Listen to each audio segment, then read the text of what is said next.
গ্রেপ্তার শিক্ষার্থীদের মুক্তি, সব মামলা প্রত্যাহার, ছাত্র জনতা হত্যার দায়ী মন্ত্রী থেকে কনস্টেবল পর্যন্ত সবাইকে অব্যাহতি দিয়ে বিচারের আওতায় আনার দাবিতে সরকারকে ২৪ ঘণ্টার আলটিমেটাম দিয়েছিল কোটা বৈষম্য বিরোধী ছাত্র আন্দোলন। গতকাল অনলাইন গুগল মিটে এক সংবাদ সম্মেলনে এই আলটিমেটাম দেওয়া হয়।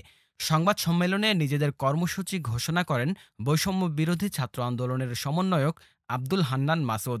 এ সময় বক্তব্য রাখেন সমন্বয়ক মাহিন সরকার ও সহ সমন্বয়ক রিফাত রশিদ।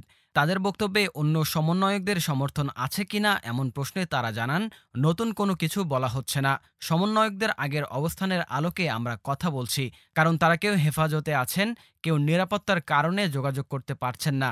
আমাদেরকে বিচ্ছিন্ন করে রাখা হয়েছে। কোটা নিয়ে পরিপত্র খেলা বন্ধ করা ও কমিশন গঠন করে স্টেক হোল্ডারদের সঙ্গে আলোচনা করে সুপারিশের মাধ্যমে কোটা সংস্কার করে সংসদে আইন পাশ করার দাবি জানিয়ে সমন্বয়ক আব্দুল হান্নান মাসুদ বলেন, গ্রেপ্তার ও গুম হওয়া নেতাদের মুক্তি এবং সারা দেশে শিক্ষার্থীদের বিরুদ্ধে করা সব মামলা প্রত্যাহার করতে হবে।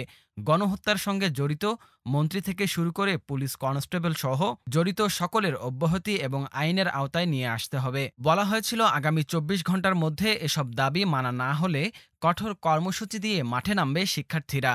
সংবাদ সম্মেলনে আব্দুল হান্নান মাসুদ বলেন, যে অবিচার চলছে এটা চলতে পারে না। এভাবে দম বন্ধ পরিবেশ থেকে আমরা নিজেদেরকে এবং শিক্ষার্থীদেরকে মুক্তি দিতে চাই। গতকাল তিনি বলেন, আগামীকাল অর্থাৎ আজ রাষ্ট্রীয় অবিচারের বিরুদ্ধে অনলাইনে প্রচার প্রচারণা করা হবে। প্রবাসীরাও এই কর্মসূচি পালন করবে। এছাড়াও সারা দেশে দেয়াল লিখন ও গ্রাফিতি আঁকবেন শিক্ষার্থীরা। তিনি বলেন, সারা দেশে জেলা উপজেলা পর্যায়ে লিগ্যাল এইড ও হেলথ ফোর্স গঠন করতে আইনজীবী ও চিকিৎসকদের অনুরোধ করছি। আপনাদের সঙ্গে আমরা কেন্দ্রীয় কমিটি সমন্বয় করব। মাসুদ বলেন, ঢাকাসহ সারা দেশে যুদ্ধাবস্থা তৈরি করেছে সরকার। হেলিকপ্টার থেকে গুলি করে মানুষ হত্যা করা হয়েছে। গত ৩৬ ঘণ্টায় আমরা ২৬৬ জন নিহতের তালিকা করেছি। নিহতদের মধ্যে ৭৮% শিক্ষার্থী। এই সংখ্যাটি হাজার ছাড়াবে বলে আমরা মনে করি। দেশে ভয়ঙ্কর পরিস্থিতি তৈরি করেছে সরকার। এর দায় সরকারকেই নিতে হবে। বিশ্ব সম্প্রদায় এবং সংস্থাকে বলবো, বাংলাদেশের শিক্ষার্থীরা ভালো নেই। লাখ লাখ শিক্ষার্থী ঘরছাড়া। আপনারা সরকারকে চাপ দিন, আন্তর্জাতিক আদালতে প্রয়োজনে মামলা করুন, সরকারকে জবাবদিহিতার আওতায় আনুন। প্রবাসীরাও এই গণহত্যার বিরুদ্ধে বিশ্ব পরিমণ্ডলে আওয়াজ তুলুন। পাকিস্তানিদের মতো এখন বাসায় বাসায় ছাত্র খুঁজছে আইনশৃঙ্খলা রক্ষাকারী বাহিনী।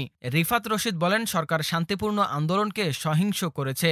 গুম, খুন, হত্যাসহ সব দায় সরকারের। সরকারকেই ঠিক করতে হবে তারা কিভাবে পরিস্থিতি ঠিক করবেন। এ সময় সমন্বয়করা বলেন, ২৪ ঘণ্টার মধ্যে আমাদের দাবিগুলো মানা না হলে আমরা কঠোর কর্মসূচি দিতে বাধ্য হব। আজ মঙ্গলবার শিক্ষার্থীদের দেওয়া ২৪ ঘণ্টার আলটিমেটাম শেষ হবে। এখন দেশবাসীর অপেক্ষা, আলটিমেটাম শেষ হলে শিক্ষার্থীরা কী পদক্ষেপ গ্রহণ করে।